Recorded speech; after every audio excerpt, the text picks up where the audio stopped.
Chicken cheese ball খেতে হয়েছিল খুব লোভনীয়।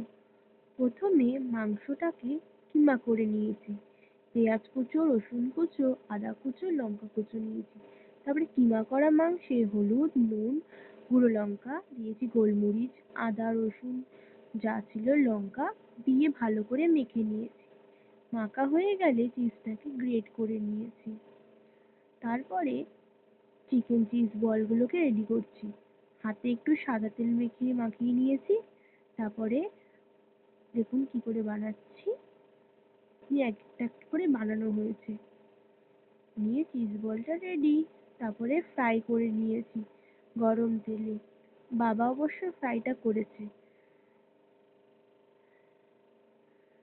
ফ্রাই হয়ে যাওয়ার পর দেখুন গরম বলে ছুরি দিয়ে কেটেছি। চিজটা কি সুন্দর মেল্ট হয়েছে দেখুন।